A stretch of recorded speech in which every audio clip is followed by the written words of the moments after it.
Hello বন্ধুরা, কেমন আছো তোমরা? আশা করি তোমরা খুব ভালো আছো। ভালো থেকো, সঙ্গে থাকো, সাথে থাকো। আমিও খুব ভালো আছি। মধুমিতা চ্যানেলে তোমাদের স্বাগত। আর আমি চলে আসছি তোমাদের সাথে। আজকে আমি লেগ পিস নিয়ে, মানে লেগ, যেটা মুরগির লেগ আর কি, ওই রান্নাটাই আমি রেসিপিটা তোমাদের সাথে আজকে আমি শেয়ার করব। হ্যাঁ, ব্লগ করব। দেখো, তেলটা তো কিন্তু বসিয়েছি, তেলটা বসিয়েই তোমাদের সাথে কথা বলছি। আর এতে একটু তেল বেশি দিতে হয়, তা আমি অনেকটা 250 গ্রাম তেল দিয়ে দিয়েছি কড়ার মধ্যে। আর তেলটা গরম হয়ে এসছে অলরেডি। আমি ওতে 1 পিস তেজপাতা দিচ্ছি। আর দেখো, পেঁয়াজ কুচিয়ে রেখেছি আমি এর মধ্যে। এই পেঁয়াজ কুচিটাও আমি দিয়ে দিচ্ছি। এটা আমি প্রায় 200 গ্রামের মতো পেঁয়াজ আমি কুচি করে রেখেছি। পেঁয়াজটা দিয়ে দিচ্ছি এতে। পেঁয়াজটা দিয়ে এরকমভাবে নাড়িয়ে নিচ্ছি একটু।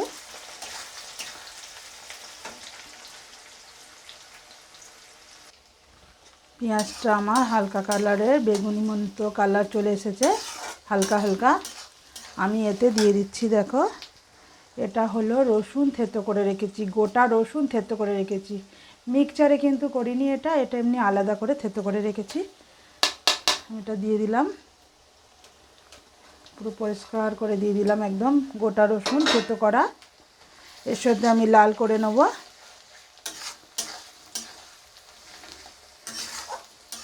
একটু লাল লাল করতে হবে এটা।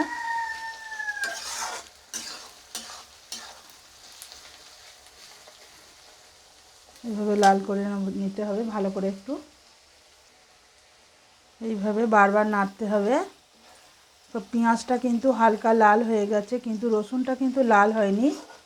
রসুনটা লাল না হলে হবে না, রসুনটা ভালো করে লাল করে নিতে হবে।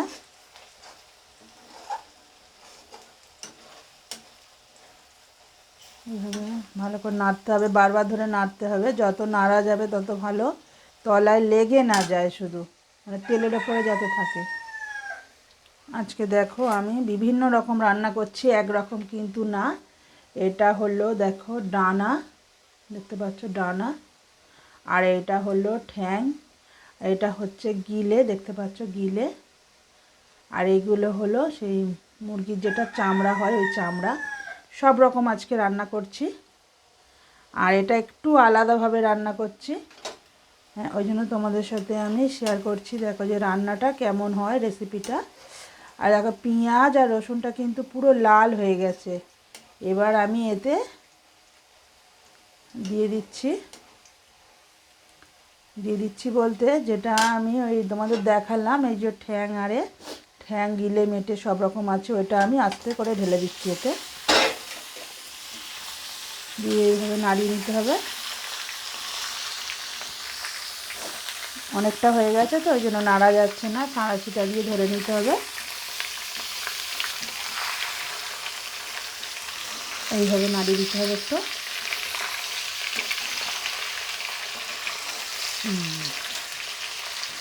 নাড়িয়ে দিলাম। এবার আমি একটু নাড়িয়ে দিই, এইভাবে নাড়িয়ে নিতে হবে আস্তে আস্তে। তলায় লেগে যাচ্ছে কিন্তু, এটা বারবার ধরে নাড়তে হবে যাতে তলায় লেগে না যায়। এবার নাড়িয়ে নিতে হবে। আর এতে আমি কিন্তু এখনও নুন দিইনি, নুনটা আমি দিয়ে নিচ্ছি এতে। এতে একটু নুন কম দিলে ভালো লাগে না কিন্তু, একদম নুনটা 1 চামচ দিয়েছি, হবে না ওতে। আর এটা হলো আরও 1/2 চামচ দিলাম আমি, যেহেতু 1.5 কেজির ওপরে এটা আছে, হ্যাঁ, ওই জন্য একটু বেশি করেই দিতে হবে নুনটা। এইভাবে নাড়িয়ে নিচ্ছি ফের,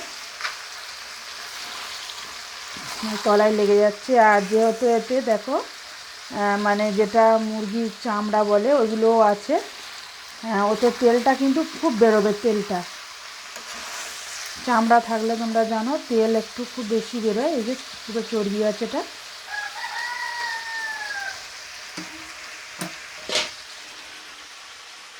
এবার এটা আমি নাড়তে নাড়তে, দেখো জল বেরিয়েছে, জল বলতে এটা তেল বেরিয়েছে। কেন, প্রথমেই বলেছি যে এতে অনেক চর্বি আছে, এই জন্য একটু তেল বেরোবেই এতে। প্রচণ্ড তেল হবে, প্রচণ্ড তেল। আর আমি এটা দেখো আদা বেটে রেখেছি, মিক্সচারে করিনি, মিক্সচারে করলে ভালো লাগে না। আদাটা হাতেই শিলনোড়াতে বেটে রেখেছি, ওটা দিয়ে দিচ্ছি আমি।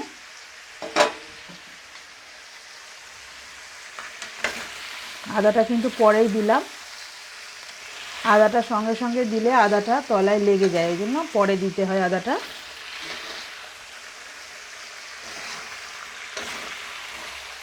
এভাবে নেড়ে দিতে হবে আদা দেওয়ার পরে।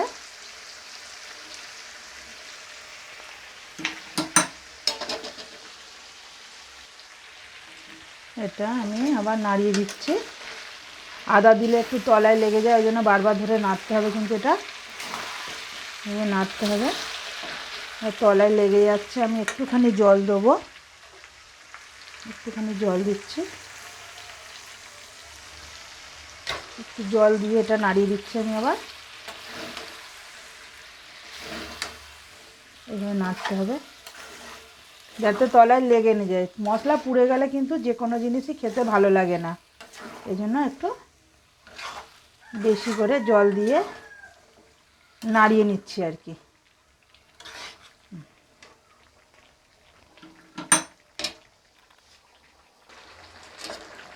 জল দিয়ে নাড়াতে হচ্ছে ভালো করে। আর এতে কিন্তু আমি এখনও হলুদও দিইনি, লঙ্কাও দিইনি। আমি এবার হলুদ গুঁড়োটা দিয়ে নিই এতে।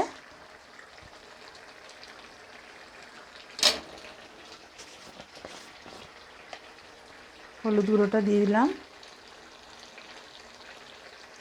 আর হলুদ গুঁড়োটা আমরা একটু কমই খাই, যেহেতু আমাদের ঘরের হলুদ, তো ঘরে বলতে আমি হলুদ সেদ্ধ করে নিজেরাই ঘরে তৈরি করে নিই শুকনো করে।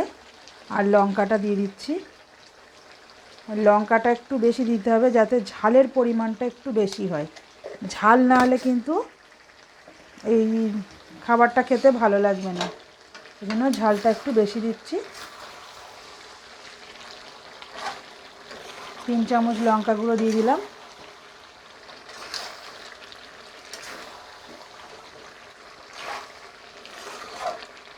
এইভাবে একদম ভালো করে নাড়তে হবে।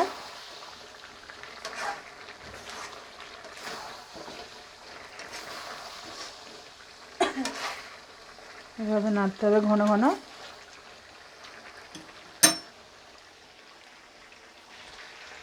এবার আমি এটা আবার নাড়িয়ে দিচ্ছি।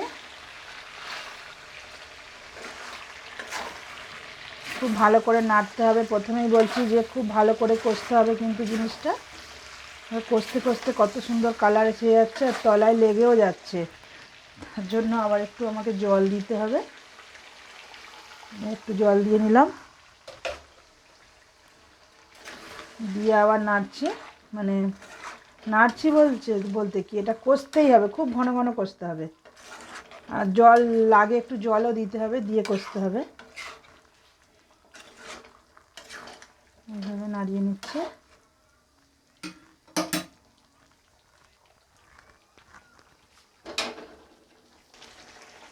এবার আমি নাড়িয়ে চাড়িয়ে নিয়ে নাড়াতে নাড়াতে এবার ফের মশলাটা কিন্তু কষা হয়ে গেছে। দেখো একদম পুরো কষা কষা হয়ে গেছে। এবার আমার কষা কমপ্লিট, দেখো তলায় লেগে যাচ্ছে। এবার কিন্তু আমাকে জল ঢেলে দিতে হবে, আর মশলাটা পোড়ালে হবে না। জলটা ঢেলে দিচ্ছি, আর এতে একটু জল বেশিই লাগবে, যেহেতু সেদ্ধ হবে। এটা প্রেশার কুকারে দিলে আবার ভালো লাগে না, একদম গলে যাবে, ভালো লাগবে না। জলটা এই জন্য আমি দিয়ে দিলাম সমান সমান করে। কড়াতেই হবে এটা। এইভাবে একটু নাড়িয়ে দিতে হবে যাতে তলার জিনিসটা ওপরে উঠে যায়, আর মশলাটা একটু তলায় লেগেই যাচ্ছিল, বুঝছো। এইভাবে নাড়িয়ে এবার চাপা দিয়ে দিতে হবে একটা ঢাকনা। চাপা দিয়ে দেবো। এবার আমার তরকারিটা ফুটে গেছে, আমি একটু খুলে নাড়িয়ে দিচ্ছি। এবার পুরো ফুটছে টকবক টকবক করে। এইভাবে নাড়িয়ে নিই, একটু আস্তে করে নাড়াতে হবে এটা, যাতে মশলাটা বা তেলটা বাইরে বেরিয়ে না যায়।